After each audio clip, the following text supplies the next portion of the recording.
What's going on, guys? Mecha-ish here from the Spider-Man Legends Sandman Build-A-Figure wave. We have the Sandman Build-A-Figure. Let's do it. 138 in progress.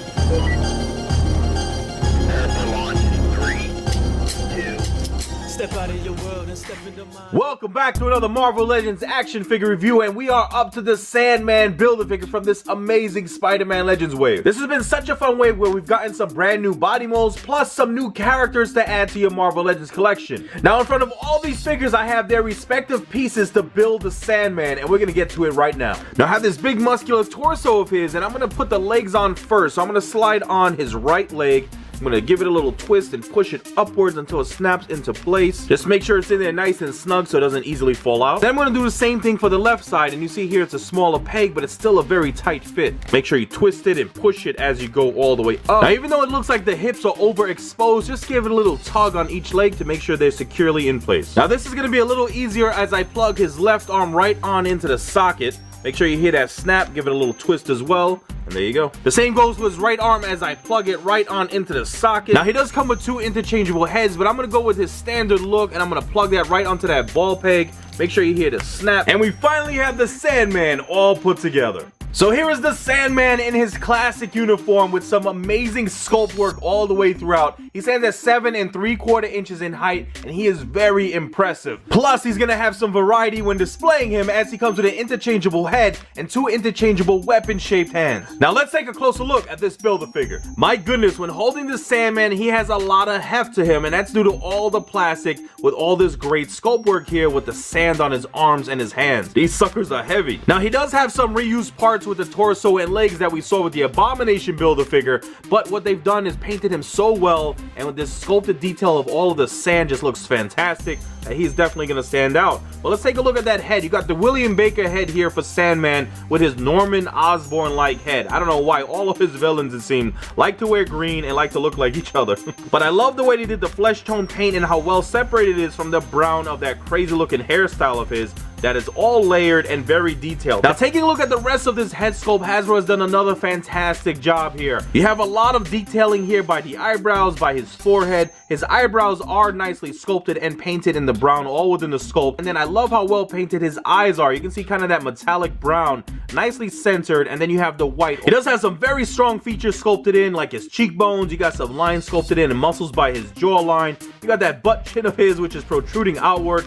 Take a look at his side profile. I love the snarl on his face, well sculpted. His nose is nicely done. He also has some nicely sculpted ears, and the paint applications are very clean. Now I do have an issue with the paintwork of his teeth, where most of the white has chipped off, and you can see the flesh tone plastic underneath. Now with Sandman being a supervillain, that's not too big of a deal because he does not have to have the most perfect of teeth, but thankfully he does come with an alternate head. Now before I get to his body, I wanted to show you guys this amazing alternate head sculpt they've given the Sandman. He is in full Sandman mode, actually in battle, taking some damage. Love that sculpted dent in his head and the effect they give him, really showing off his powers with the layers and kind of like he's healing already from the punch or damage that he's gotten. Very T-1000-esque, but I love all of that texture detail they've given it. Take a look at the transitioning here of the paint, where you got the flesh tone kind of mixing in with the brown of his sand, whereas he got damage while he was in his normal form. Even has his ear in sand form, and then you have a lot of that texture detail representing all of that sand going down the left side of his face, under his chin,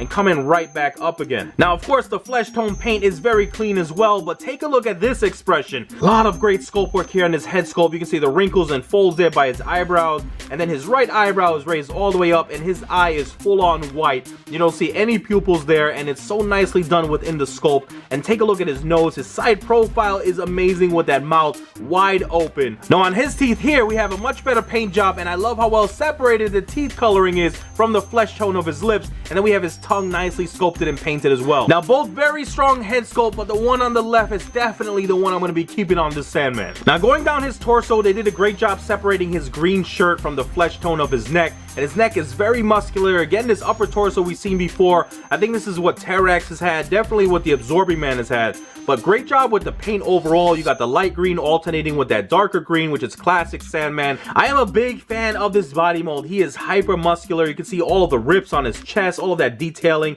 and here on his abs it gets a little bit too crazy with all of that lines, which is not realistic at all, but he is a Sandman, so what are you gonna do?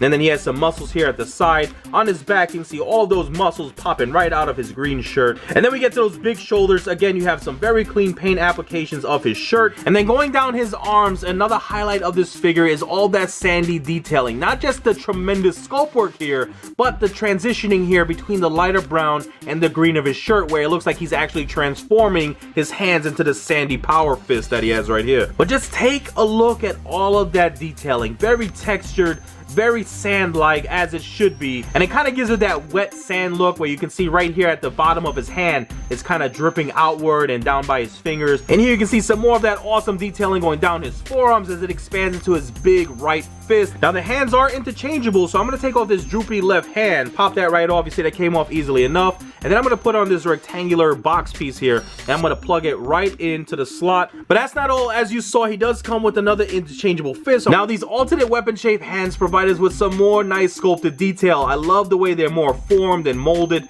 not as droopy as the other one, so it gives us some variety when displaying him. And at his boxy, more hammer-like hand, you can see you have some more of that fine detailing representing all of that sand. You even have some breaks and scratches in the sand to give it a more realistic look. Now going down his torso, we do have this belt that is able to go up and down, so it should not get in the way of articulation. I love the way it's sculpted in with all of that kind of leathery detail, and it's all done in a black, and then you have that silver buckle at the center. And then we get down to his brown slacks. Now all this brown is done in a brown molded plastic, so no paint applications, but we do have a lot of sculpted detail. You can see the wrinkles and folds by his crotch, by his thighs, and especially here by the cuffs by his boots. Now I did mention earlier how I felt his hips were a little overexposed. Now he has these very big ball hinge joints here, which are reminiscent of the older style Marvel Legends figures. Thankfully his quads are a lot wider than the hips are, so they don't look too weird, but they allow for more articulation kicking up to the side, going to the back a little bit more than your standard more rounded out hip joints. But I probably prefer the newer style hip joints instead of these, but it's not too bad, and that's just a minor gripe. Then we get to his shoes, which are all in black with the glossy finish, and you have some nice sculpted detail there of the laces down the center and some wrinkles and folds as well by the tip of his feet. Now for articulation, you saw his head is on a ball hinge, so he can rotate all the way around, get a little bit of tilting action there, and he can extend his head just a little bit going up like that, and then he can look down only about that much. He does have a full rotation at the shoulder, plus he also has a hinge which allows for extension upward and downward. And as you can hear, it's on a ratchet joint, which is a lot stronger than your standard hinges, and that's going to be great to hold these heavy limbs up. We have a bicep swivel and only a single jointed elbow, allowing for 90-degree range of motion going up and then extending his arm all the way out. On all of the interchangeable hands, we do have a rotation and also a hinge at the wrist. We do have that nice ab crunch, allowing for downward flexion and a nice arch of his back. He has a 360 waist swivel. Now, as I mentioned earlier, the hip joint allows for extension laterally like that. He can, of course, kick up, and then he has a little more range of motion going backwards than your standard rounded out hip joints. Of course, we have a thigh cut rotation where I plugged in the leg. We do have a double jointed knee. He does have a ball hinge ankle joint, which allows for downward flexion like that, and he can go up only about that much because of the sculpt banging into each other. He also has a bit of an ankle rocker, which is limited because of the sculpt of his hem. And just in case the heavy arms are making him topple over too much, he does have two pegcles at the bottom of his feet. Now I do have the amazing SDCC the RAF box set, which cost me a pretty penny as I didn't go to San Diego Comic-Con, but it does come with an alternate version of the Sandman. Now I don't know if I'm gonna be opening this box and doing a review yet. I'm kind of torn on whether or not I want to keep it in this awesome window box packaging or take it out, but I did want to show you, at least through the window, we have here the alternate version of Sandman that's all done in the brown. He doesn't have any of these awesomely transformed arms, and it doesn't seem like he comes with any accessories. So if you don't have this alternate Sandman yet, I don't think you have to worry too much, because it's more easily attainable. Classic looking Sandman with all of his accessories and all that sculpt work is definitely a great addition to your collection. So there you have it, guys, my video review of the Spider-Man Legends Sandman Build-A-Figure Waves SANDMAN Build-A-Figure. Just with all the sculpt work, the displayable options, this figure is straight up awesome, guys. Thank you so much for hanging out with me. I hope you enjoyed this video. Leave a thumbs up and check out my channel for other reviews I have done. I have so many cool things coming your way, so make sure you all like, subscribe, comment, and share. You know what to do. Peace.